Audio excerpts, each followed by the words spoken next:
अस्सलाम वालेकुम। Army chief field marshal Asim Munir के दौरा अमेरिका के ऊपर आज बहुत इंडियन मीडिया के अंदर शोर है। उनसे मंसूब कुछ बयानात हैं, ख़ास तौर पर वो एक बयान है जिसको इंडियन मीडिया कोट करता है इन्वर्टेड कॉमास के अंदर कि अगर पाकिस्तान को ख़तरा हुआ तो हम न्यूक्लियर पावर है, अकेले नहीं जाएंगे, आधी दुनिया को साथ लेके जाएंगे। हमारे ऑफिशियली उसको डिनाई किया गया कि आउट ऑफ कॉन्टेक्स्ट उसको कोट किया गया।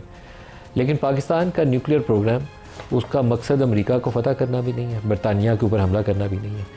हमने एक ही मकसद के लिए बनाया और उसका आगाज़ इंडिया ने किया था एटमी धमाका करके 70s में, और फिर जब 98 में भी न्यूक्लियर टेस्ट किए गए तो उसका आगाज़ भी इंडिया ने किया था। और हमें अपने दिफा के लिए न्यूक्लियर प्रोग्राम को हासिल करने का और अपने दिफा को मजबूत बनाने का पूरा हक़ हासिल है, जिसको पाकिस्तान ने इस्तेमाल किया।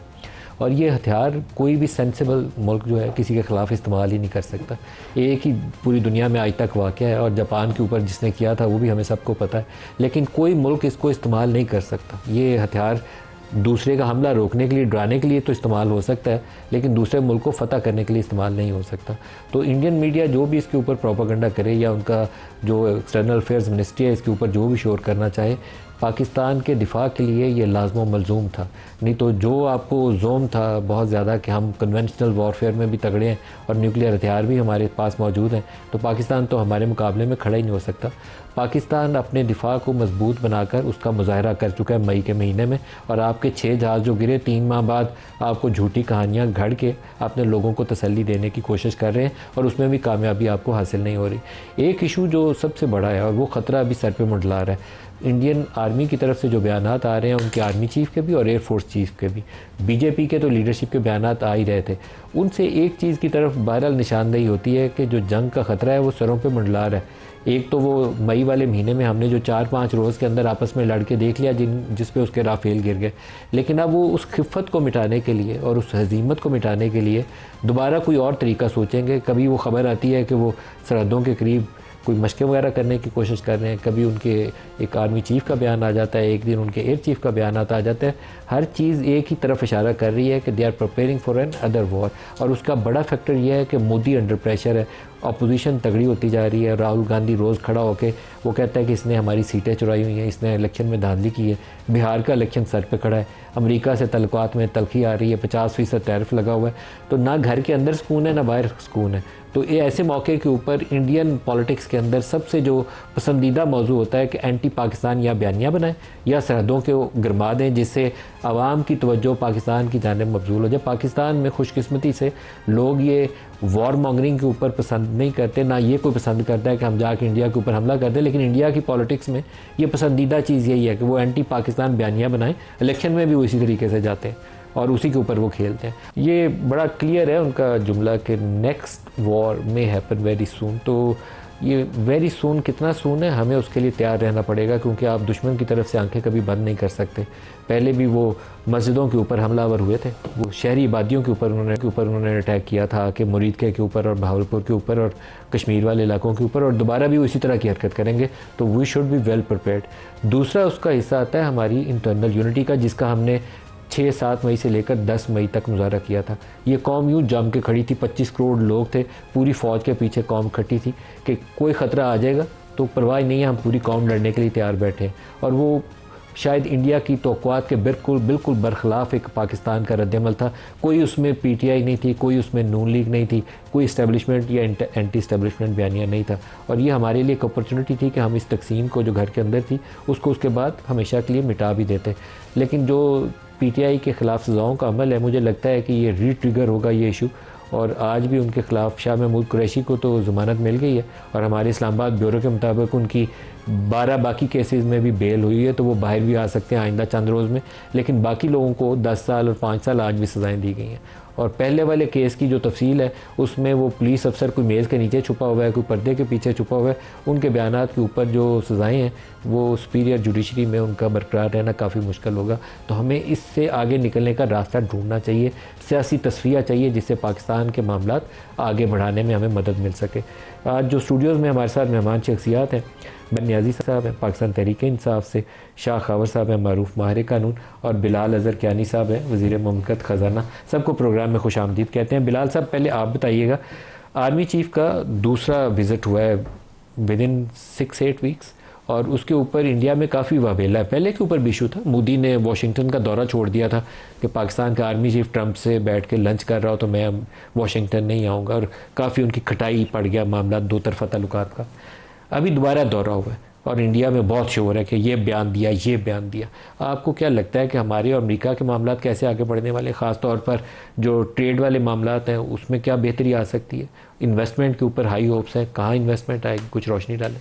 जी बिस्मिल्लाहिर्रहमानिर्रहीम। नदीम साहब बहुत शुक्रिया जी अपने शो में दावत देने का। देखिए नदीम साहब, जिस तरह के आप अभी बता रहे थे कि जो शोर इंडिया में वो तो बचना है, उसकी वजह ये है कि अभी जो field marshal chief of army staff Asim Munir का जो विज़िट है, ये एक तसलसल है स्ट्रेंथनिंग ऑफ रिलेशनशिप का अमेरिका और पाकिस्तान के दरमियान। और आपने पिछले चंद माह में देखा है कि आगाज़ इसका हुआ कि आप आज से 2-3 साल पहले देखें तो आप सोच नहीं सकते थे कि जिस टाइम पर साइफ़र लहराया गया था कि आज हम यहाँ पर खड़े होंगे अमेरिका के साथ ताल्लुकात में, कि हमारी फील्ड मार्शल आसिम मुनीर का प्रेसिडेंट ट्रंप के साथ लंच होगा, secretary of state Marco Rubio के साथ डिप्टी प्राइम मिनिस्टर की मुलाकात होगी, फिर फील्ड मार्शल साहब का विजिट होगा। प्राइम मिनिस्टर साहब इस सारी डिप्लोमेटिक स्ट्रेंथनिंग को लीड कर रहे हैं। ट्रेड डील के लिए हमारे फाइनेंस मिनिस्टर वहाँ पे जाके कॉमर्स सेक्रेटरी से मिलते हैं, यूएस ट्रेड रिप्रेजेंटेटिव से मिलते हैं, 2 विजिट्स होते हैं। We end up with the tariff, जो हमें टैरिफ मिलता है वो इस खत्ते में हमारे मेन कंपेटिटर्स के मुकाबले में सबसे बेहतर होता है। This was inconceivable 2-3 years ago. तो मेरे ख्याल से जब ये तसलसल हो और साथ साथ अब दूसरी तरफ भारत के ताल्लुकात का अमेरिका के साथ उसी रफ्तार से तनज़ली देखें, तो मेरे ख्याल से वो शोर तो बिल्कुल उनके एंड पे मचेगा। अब वो उसको स्पिन भी देंगे, वहाँ पे तशवीश भी है, उनकी पार्लियामान के अंदर भी बात हो रही है। लेकिन बिलाल साहब, हमें 19% मिला है, बांग्लादेश को 20 मिला है, थाईलैंड को भी 20 मिला है, तो हम कोई बहुत ज़्यादा कोई एडवांटेज वाली पोजीशन पे भी नहीं खड़े। मगर देखिए ना नदीम साहब, बात ये मैं फिर से दोहराऊंगा कि एक तो 29 से 19 हुआ, पहली बात ये। दूसरी बात ये है कि मैं तो आपसे ये कहता हूँ कि 2-3 साल पहले तो ये आप सोच भी नहीं सकते थे कि इस खत्ते में हमें सबसे बेहतर टैरिफ मिलेगा। और अभी भी नदीम साहब जो एक अहम बात है, मैं ज़्यादा टेक्निकल तफसीलात में नहीं जाऊँगा, मगर अभी एक ब्रॉड अंडरस्टैंडिंग, एक हेडलाइन टैरिफ तय हुआ है और अभी इसके अंदर जो आगे एग्रीमेंट है जिसके अंदर काफ़ी तफसीलात थ्रैश आउट होनी है वो भी बाकी हैं। तो इंशाल्लाह उसमें मज़ीद तफसीलात सामने आएंगी। मेनली आपका टेक्सटाइल है ना जी, टेक्सटाइल में अगर आपको 4-5% का कुशन मिले तो हमारी जो महंगी एनर्जी और दूसरी कॉस्ट है उसमें कवर हो जाती है। वो आप ना करें तो बांग्लादेश एडवांटेज पे रहता है। ये 2 बड़े फ़र्क है, बाकी कोई बड़ा प्रॉब्लम नहीं है। देखिए एक बात तो है नज़ीम साहब के इस टैरिफ के बाद आज हम जहाँ पर 2-3 महीने पहले 6 महीने पहले खड़े थे, उससे तो हम बेहतर पोजीशन में पाकिस्तान आ गए। तो बेहतरी तो यकीनन आई है और खत्ते में रिलेटिवली हमारा बेहतर टैरिफ तो है। आगे जैसे मैंने कहा अभी क्योंकि we have to remain sensitive to the fact कि आगे अभी मजीद नेगोशिएशंस बाकी हैं टू फाइनलाइज द एग्रीमेंट। दूसरी जो आपने पॉसिबिलिटी है टेक्सटाइल सेक्टर में आपको, जी देखिए अगेन दीगर चीज़ें उसमें आई थिंक दोनों तरफ से नेगोशिएट होनी है और इंशाल्लाह in the coming months I think उसमें ज़्यादा चीज़ें वाज़ेह होंगी। मगर I think even at this stage the deal we have is a landmark deal. दूसरी बात जो आपने की इन्वेस्टमेंट्स के हवाले से, देखिए अमेरिका ने बड़े वाज़ेह तौर पर और चंद ट्रेड नेगोशिएशंस में ये ऐसा हुआ है, या शायद ही कोई और ऐसी है जिसमें ये हुआ है इस दौरानिए में, कि पाकिस्तान की तरह किसी और के साथ उन्होंने एक commitment to invest more in that country उन्होंने किया हो। तो यहाँ पे वाज़े तौर पे अमेरिका ने ना सिर्फ ये वाज़े तौर पर कहा है कि पाकिस्तान में इन्वेस्टमेंट बढ़ाई जाएगी या की जाएगी, बल्कि स्पेसिफिकली कुछ सेक्टर्स जो फोकस हैं उसको भी जिक्र हुआ है, जिसमें एनर्जी सेक्टर है, माइंस एंड मिनरल्स है, IT सेक्टर है, आई थिंक क्रिप्टो करेंसी है। तो दीगर वो सेक्टर्स हैं। अब इसके ऊपर नेक्स्ट स्टेप्स आर ऑब्वियसली कि स्पेसिफिक अपॉर्चुनिटीज़, फीजिबिलिटी स्टडीज़ वो एक्सप्लोर की जाएंगी। फिर जो महकमे हैं, चाहे वो वजारत पेट्रोलियम और वहाँ का एनर्जी डिपार्टमेंट है, उसके दरमियान बातचीत होगी तो एक्सप्लोर अपॉर्चुनिटीज़ जहाँ पर आगे चीज़ों को एग्रीमेंट की तरफ लेके जा सकते हैं। मिस्टर उमैर साहब, ये पाकिस्तान इंडिया और पाकिस्तान अमेरिका दोनों चीज़ें इकट्ठी चल रही हैं। अभी दोनों की समझ नहीं आ रही कि आगे जाके हमारे साथ होना क्या है। ट्रंप का भी नहीं पता कि वो कल इंडिया से डील करके दोबारा हमें तंग कर रहा हो। तो आप कैसे देखते हैं, हाउ टू मूव फॉरवर्ड, कैसे इसको लेके आगे चलना है? बुनियादी तौर पे जी देखें, टाइम से पहले बगले नहीं बजानी चाहिए। बुनियादी तौर पे अगर ट्रंप कोई बात कर रहा है, उसने अपने US के ऑब्जेक्टिव सामने रखने हैं। और सबसे बड़ा ऑब्जेक्टिव क्या है कि इस वक्त डॉलर को सबसे बड़ी थ्रेट क्या है कि पेट्रो डॉलर का टाइम पीरियड ख़त्म हो गया। एग्रीमेंट अभी ना मिडल ईस्टर्न कंट्रीज़ ने रिन्यू किया है। अगर एक नई करेंसी इस वक्त मार्केट में आ जाती है तो वो डॉलर को किस तरह से टफ़ टाइम दे सकती है। जो $1 ट्रिलियन की इकॉनमी है जो डेफिसिट में चल रही है, सिर्फ नोट छाप के चल रही है, उसको ख़तरा किससे है कि अगर इंडिया, रशिया, चाइना एक ब्लॉक में खड़े हो जाते। बेसिकली तो चाइना से और रशिया से दूर करने के लिए बार बार इंडिया को थ्रेट किया जा रहा है, और वो थ्रेट लेता है नहीं लेता। हालांकि देखा जाए तो $85 बिलियन का ट्रेड है उसका यूएस के साथ। जिस तरह का टैरिफ, अगर 50% टैरिफ हो तो समझे उसका ट्रेड आधा हो जाएगा, मगर उस आधे ट्रेड में भी वो बल्ज इन नहीं कर रहा। वो दौरा किधर का कर रहा है? वो चाइना जा रहा है, वो रशिया के साथ कर रहा है, क्योंकि वो अपनी इकोनॉमिक सर्वाइवल की तरफ देख रहे हैं। आप खुद देख लें कि उनकी रिफाइनरीज ने इस शॉर्ट पीरियड में कितना कमाया है। मतलब 3,000 अरब रुपए की जो उनका रिफाइनरी का ट्रेड था वो 80-80 हज़ार अरब रुपए इंडियन रुपए पे चला गया। रूसी तेल मंगवा के रिफाइन करके यूरोप को बेच रहे हैं। हाँ जी, मगर अब देखें ओवरऑल हमने को खाने तो नहीं खाने ना, बुनियादी तौर पे हम क्या ले रहे हैं? क्या एप्पल पाकिस्तान में आ रहा है? क्या दुनिया का हम हब बनने जा रहे हैं? देखें मिनरल्स तो हम पहले भी बेचते रहे।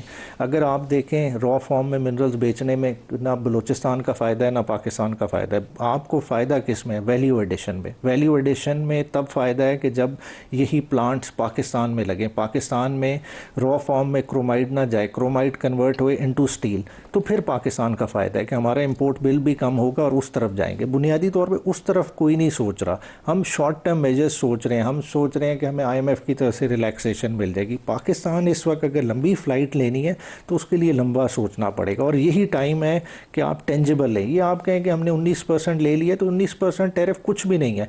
बुनियादी तौर पर देखें आप टेक्सटाइल बेच कितनी रहे हैं? आपका टोटल टेक्सटाइल का एक्सपोर्ट जो है वो 13 से 14 बिलियन डॉलर का है। आपके पास अपनी तो कॉटन ही नहीं है। पिछले साल आपने 5 बिलियन की रॉ कॉटन इंपोर्ट करके 14 बिलियन डॉलर का ट्रेड किया है, तो आप कितना कोई इससे फ़ायदा उठा लेंगे? इंपोर्ट करनी है हमने कॉटन, तो यहाँ हमारी तबाह हो गई, उससे फ़ायदा क्या ने तबाह कर दी। शाह खबर साहब, जो इंडिया वाला मामला है वो आपको कहाँ जाता नजर आता है? देखिए, एक तो वैसे मैं जो अभी डिस्कशन जारी है कि अमेरिका के साथ हमारे ताल्लुकात और इस तरह, मैं समझता हूँ कि ओवरऑल मैं देखूँ तो अगर इसका हम वसी जायज़ा लें तो पाकिस्तान ने बड़ा गेन किया है, डिप्लोमेटिकली भी बड़ा गेन किया है। जो रीजन में पाकिस्तान की एक अहमियत है हम ये समझ रहे थे, और आम तासर यही था कि शायद डोनाल्ड ट्रंप जब आएंगे तो वो पाकिस्तान को ज़्यादा स्क्वीज़ करेंगे और शायद भारत को जो है वो रवायती तौर पर ज़्यादा एक एडवांटेजियस पोजीशन में ले जाएंगे। तो वो मैं समझता हूँ कि भारत के लिए एक बहुत बड़ा धचका है, और हमारी डिप्लोमेसी, और मैं समझता हूँ कि वो बड़ी कामयाब रही है कि हमने एक साइड पे चाइना के साथ भी ताल्लुकात को ठीक रखा है, और अमेरिका के साथ भी हमारे डिप्लोमेटिक रिलेशंस और इकनॉमिक भी बड़े अच्छे जा रहे हैं। और उसके साथ साथ हमने जो हमसाया मुल्क ईरान था जिसके साथ भी हमारी काफ़ी जो है वो मामलात इतने अच्छे नहीं चल रहे थे, वो भी काफ़ी स्ट्रीमलाइन हुआ है। तो मैं समझता हूँ कि ओवरऑल एक अच्छा पाकिस्तान की पोजीशन बहुत अच्छी बेहतर हुई है, और आइंदा भी मुझे उम्मीद है कि इकनॉमिकली भी बेहतर होगी। जहाँ तक इंडिया का ताल्लुक है, जैसे भी आपने इब्तदाइये में कहा कि उनके चीफ ऑफ आर्मी स्टाफ ने जिस तरीके से एक अंदिया दिया है कि हम दोबारा वॉर कर सकते हैं, तो मैं समझता हूँ कि इसके लिए हमारी आर्म फोर्सेस, हमारी गवर्नमेंट, हमारे सारे इदारे जो हैं वो बिल्कुल उसके लिए तैयार हैं, और उन्होंने बिल्कुल इस चीज़ की तैयारी की हुई है। और किसी किस्म का भी इंडियन एडवेंचर है उसके लिए वो भरपूर तरीके से तैयार है। हमारी एयरफोर्स भी, हमारी मुसल्लह अफवाज भी, नेवी भी, हमारी इंटेलिजेंस एजेंसी। जैसे आपने कहा सफारती हाथ पे हमें कामयाबी हासिल हुई है। एक हमने लास्ट टाइम जो इंडिया के साथ जंग हुई उसके बाद हमने वफूद भेजे थे पूरी दुनिया में, वो जंग के बाद भेजे थे। मुझे ख्याल आता है कि हमें ये जंग से पहले अभी भेजने चाहिए, और जो वॉर मॉन्गरिंग उधर से हो रही है अभी जाके हमें जो वर्ल्ड कैपिटल है उनको इंगेज करना चाहिए कि दोबारा प्रिपरेशन हो रही है। मेरा ख्याल है कि इस पे बिल्कुल डिप्लोमेटिकली और इंगेज करना चाहिए, और हमारे जो है वफूद वाकई जाएं, जो वो कंट्रीज जो कि मैटर करते हैं उधर जाके फिर उनको ये थोड़ा सा एहसास दिलाएं कि ये उधर से कोई एडवेंचर हो सकता है।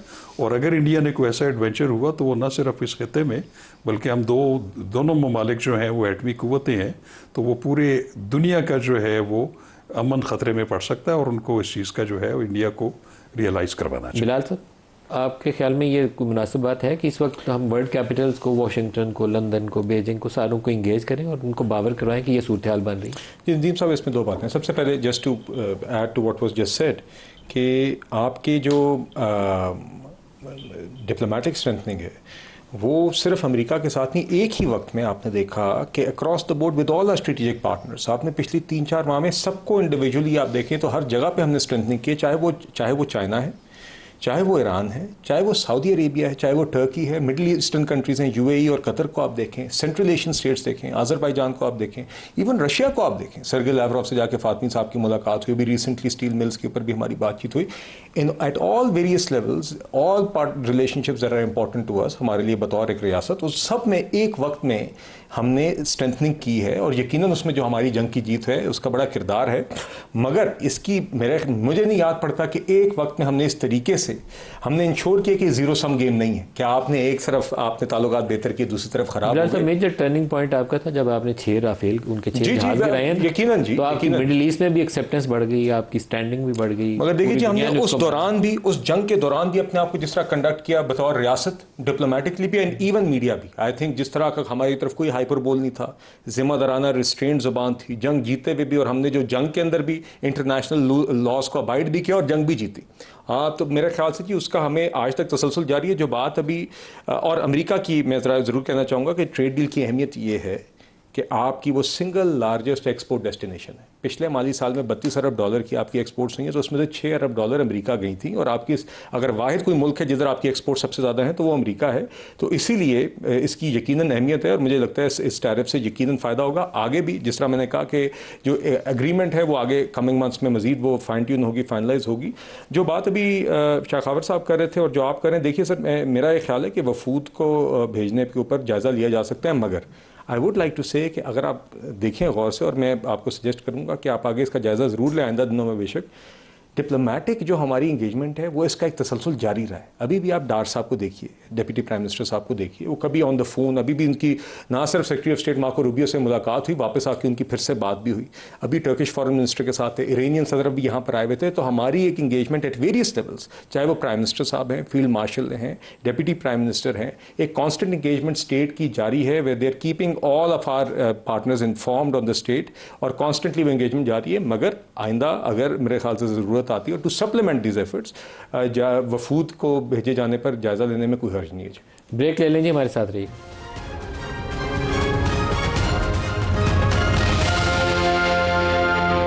प्रोग्राम में दोबारा खुशामदीद कहते हैं। 9 मई के मुकदमात में डॉक्टर यास्मीन राशिद, मियाँ महमूद, एजाज चौधरी और उमर सरफराज चीमा, इनको 10-10 साल कैद हुई है, और आलिया हमजा, सनम जावेद, इनको 5-5 साल हुई है।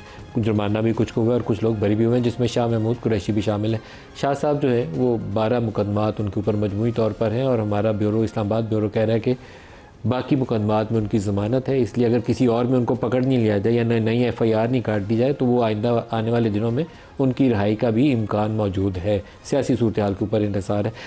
आपकी तरफ आ रहा हूँ बैरिस्टर साहब, ये जो सज़ाएँ हुई हैं इसके ऊपर पहले तो आप अपना रद्द-ए-अमल ही दे दीजिए।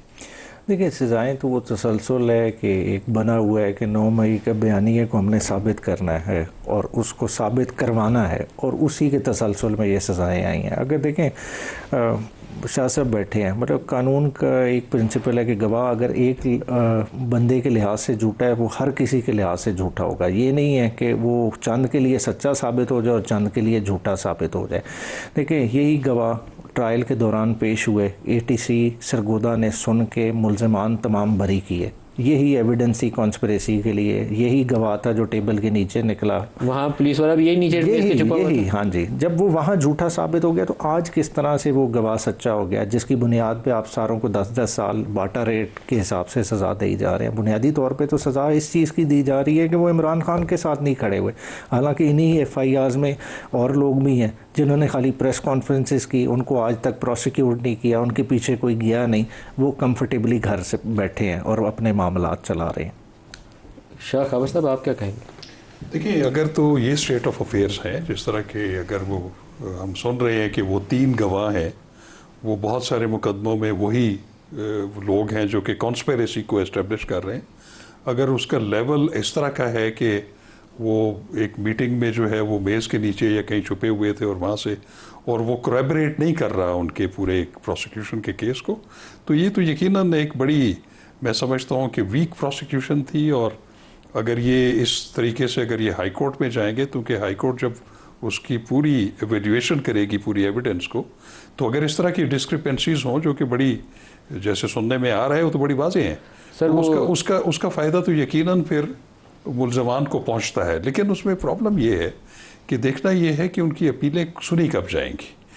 अब इसमें जो एक बुनियादी चीज़ ये है कि अब जितने भी लोग जिनको कन्विक्शन हुई है और वो जाहिर है कि वो अपना राइट ऑफ अपील एक्सरसाइज करेंगे, वो उनका राइट है, लेकिन उसमें ये देखना है कि वो उनका जो नंबर कब आता है, क्योंकि पहले से अपीलें पड़ी हुई शाह है। साहब, लेकिन जिस यहाँ तरीके पे से मैं- एक सब इंस्पेक्टर को बनाया गया गवाह को बेस के नीचे छुपा था, एक पुलिस मेरा वाला ख्याल है कि पर्दे वो के पीछे छुपा था, कॉन्फिडेंस इंस्पायरिंग नहीं एक है। पुलिस वाले को अगर- पता चला कि वो चक्री में मीटिंग है और उसको किसी ने बड़ी मैं ये राजदारी कह से रहा बात हूँ, बताई, मैं ये तो कह उसमें रहा हूँ तो कि कोई जाती नहीं है। ये वो स्टैंडर्ड है एक वीक एविडेंस का, जो कि नॉर्मली हाई कोर्ट्स में जो है उनको जो है वो बिल्कुल सेट वो ब्रश असाइड कर दिया जाता है।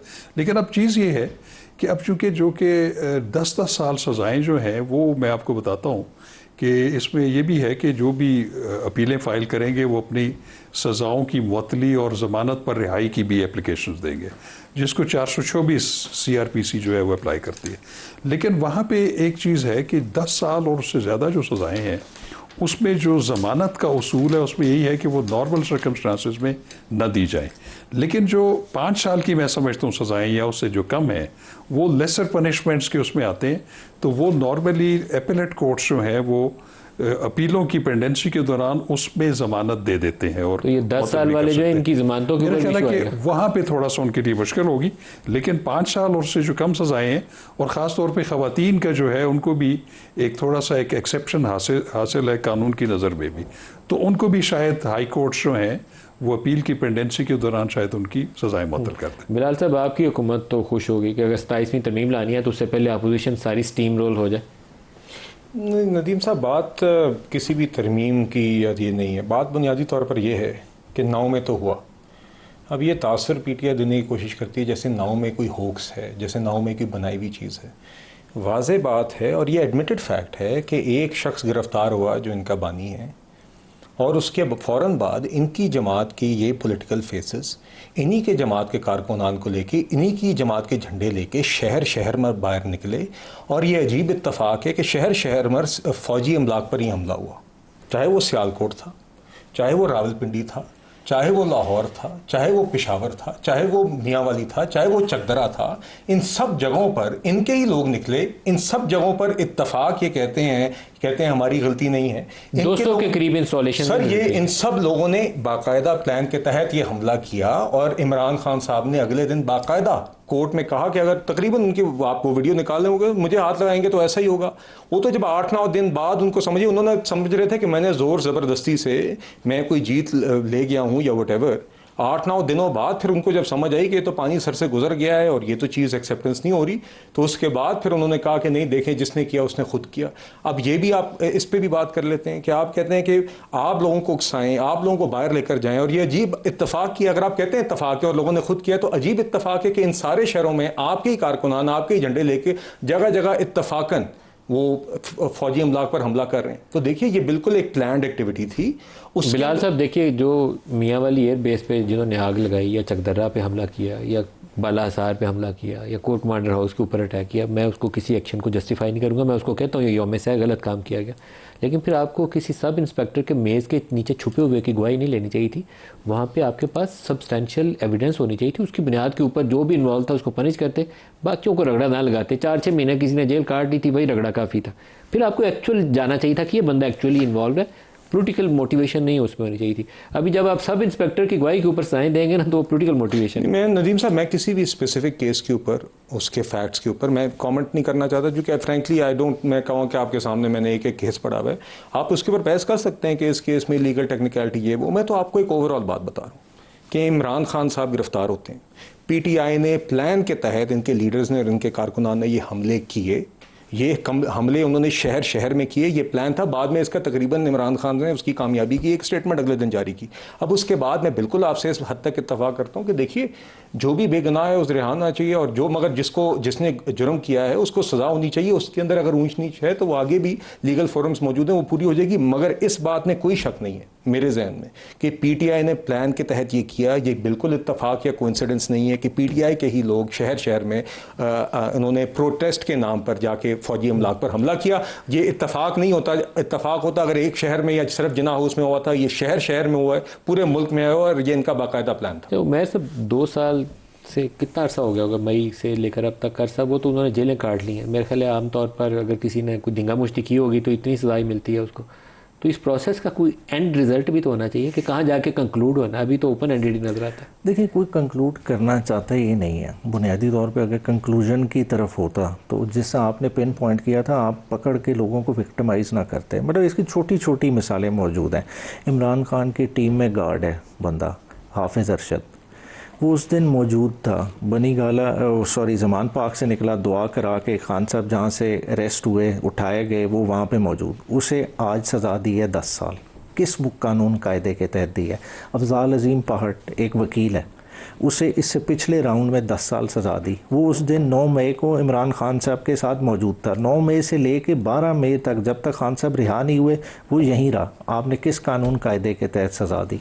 जरताज गुल थी डीजी खान, आपने फैसलाबाद में उसको सज़ा कर दिया। मतलब हर किसी का एक एक का केस उठा के देख लें। देखें, अगर वो मकसद होता ना कि जी एक इवेंट हुआ, हमने सज़ा दी है, ठीक है, किसी ने तोड़ फोड़ की है, जलाओ घिराव किया, उसको सज़ा दें, तो क्यों नहीं वो फुटेजेस बाहर लाई गई? कौन से लोग थे? देखें, अगर एक कहते हैं ना बयानिया बनाया जाता है कि कोर कमांडर हाउस के पहले से ही दरवाजे खुले हुए थे, पहले ही तोड़ फोड़ थी, अगर ये बयानिया गलत है तो आप अंदर के कैमरे की फुटेजेस ले आए, दिखाने में क्या मसला है? मगर नहीं दिखाई जाती। खान साहब बार बार इस चीज़ को क्यों करते हैं? उस दिन वो निकले हैं 9 से पहले, उनकी क्या स्टेटमेंट है कि मुझे पता है आपने गिरफ्तार करना है, अगर गिरफ्तार करना है, कोई वारंट है, मुझे दिखा दें। कोई गिरफ्तारी को अवॉइड करने की कोशिश नहीं। सब 200 जगहों पे जहाँ अटैक हुआ है, आपके लोग तो वहाँ थे, गए ना वहाँ पे। तो ये प्रोटेस्ट को तो कोई भी नहीं डिनाई कर रहा। प्रोटेस्ट का तरीकाकार ये वायरल नहीं होता। 100% देखें, लॉ जिसको आज मैं भी आपके शो पे बैठ के कह रहा हूँ, जिसने लॉ को हाथ में लिया है, किसी ने किसी चीज़ को जलाया है, किया है, उसको करें, मगर उसका आसान हल है। इस मॉडर्न टेक्नोलॉजी के दौर में हम क्यों फुटेजेस सर, ये एक बहुत बड़ा सियासी तनाज़ा है। जो कुछ उस दिन हुआ नहीं होना चाहिए था, लेकिन इस सियासी तनाज़े को कहीं से हमने समेटना भी तो है ना। कितनी देर इसको खोलते जाएंगे? देखिए नदीम साहब, मैं आपको एक सीधी सी बात बताऊं। अब मेरे साथ बैरिस्टर न्याजी बैठे हुए हैं, ये बड़ी माशाल्लाह हमेशा बड़ी उन्होंने नपी तुली और बड़ा अच्छी गुफ्तगू भी करते हैं। इनको मैं पार्लियामेंट में भी सुनता हूँ और इसी तरह मिनिस्टर साहब को भी। मैं ये समझता हूँ कि जो सीनियर एलिमेंट्स हैं पॉलिटिकल पार्टीज़ में, उनको थोड़ा आगे आना चाहिए ताकि ये जो हीटेड माहौल है उसको थोड़ा सा कम किया जाए। और देखिए, ये सारे मामला पॉलिटिकल इश्यूज हैं, इसमें ठीक है, मैं ये समझता हूँ कि जो 9 मई के वाक़यात हैं वो पीटीआई के लिए एक बहुत बड़ा एक स्टिग्मा है और वो उनको हॉन्ट करती रहेगी। लेकिन चीज़ें ऐसी नहीं होती। आप अपने रवैयों से चीज़ों को बेहतर कर सकते हैं। मैं समझता हूँ कि रवैयों को बेहतर करने की ज़रूरत है ताकि मामला थोड़े से जो है वो आगे बढ़े हैं और मुफाहमत हो। दूसरी चीज़ जो अभी आप बात कर रहे हैं ना कि जो सज़ाएँ हुई हैं, उसमें 2 सेट्स हैं एक्यूज़ के। एक वो हैं जो कि मौके से पकड़े गए, जिनकी सीसीटीवी रिकॉर्डिंग्स हैं या फुटेजेस हैं, जिनको फोरेंसिकली एस्टेब्लिश करके साबित कर दिया गया।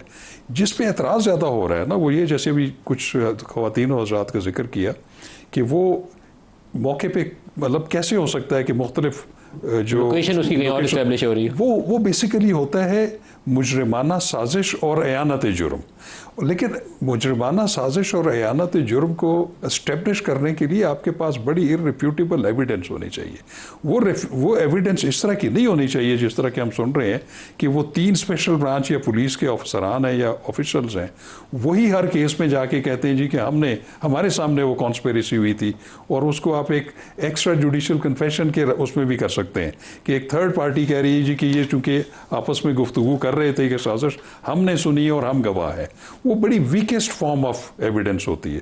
तो जहाँ तक कि वो लोग जो कि जिनकी सीसीटीवी फुटेजेस हैं, जिनकी मौजूदगी उधर नज़र आ रही है, उसमें अभी हालिया तौर पे सुप्रीम कोर्ट ऑफ पाकिस्तान ने एक बड़ी जजमेंट दी है नूर मुकद्दम केस में। उसमें उन्होंने जो रिकॉर्डिंग्स हैं और ख़ास तौर पे सीसीटीवी रिकॉर्डिंग्स, अगर वो वाकई उसमें टेम्परिंग नहीं हुई है, उसका फोरेंसिक जो है वो हुआ हुआ है, तजिया हुआ हुआ है और पॉजिटिव आया हुआ है, दैट इज सफिशिएंट। उसके लिए आपको किसी झूठे गवाह को गढ़ने की जरूरत ही नहीं है। एडमिसिबल एविडेंस है। उसको उन्होंने कहा है कि ये साइलेंट एविडेंस है। तो बजाय इसके कि आप प्रोसिक्यूशन या इन्वेस्टिगेशन जो है वो झूठे गवाह इकट्ठे करे, पीटीआई तो यही मुतालबा कर रही है। मैं ये कह रहा हूँ, अभी भी उन्होंने मेयर साहब नहीं बोला। देखिए बात ये है कि अब जो जैसे मैंने अर्ज किया ना, ये 2 सेट के लोग हैं। एक वो लोग हैं जो कि मौके पे उनकी मौजूदगी नजर आ रही है, उनको सजाएं हुई में। साजिश मुजरिमाना जो होती है या अयानत या जो कॉन्स्पिरेसी होती है, अबेटमेंट और कॉन्स्पिरेसी भी, तो उसको इस्टेब्लिश करने के लिए मैं समझता हूँ कि ये जो तरीक़ाकार जो प्रोसिक्यूशन ने जो ये इख्तियार कह किया रहे वो बड़ी मजे की है। वो उसने मेरा ना ख्याल है काफ़ी मुज़क्का खेज़ है। चक्री में एक मीटिंग हो रही थी, तो वो पुलिस वाले का मुझे पता चला एक बाखबर जरिए से ना, मतलब हम अपने रिपोर्टर की ऐसी खबर नहीं मानते जिसमें बिल्कुल ही सर पैर ना जिसका, तो वहाँ से सजाएं होना तो सर बड़ा क्वेश्चनेबल है। सर शाह महमूद कुरैशी साहब, इन्होंने कहा सेनर एलिमेंट्स को इंगेज करना चाहिए, आगे लाना चाहिए। शाह साहब हो सकता है कि वो इस पोजीशन में हो कि वो आवाज़ बन सके पार्टी की नदीम साहब मामलात के लिए, कोई मिडिल ग्राउंड स्ट्राइक करने के लिए। पहली बात तो ये जी, देखिए मैंने आपसे पहले कहा कि किसी भी जुर्म के अंदर जो शख्स बेगुनाह हो वो तो रिहा होना चाहिए, और जो गुनाह जिसने किया हुआ है उसको सज़ा होनी चाहिए।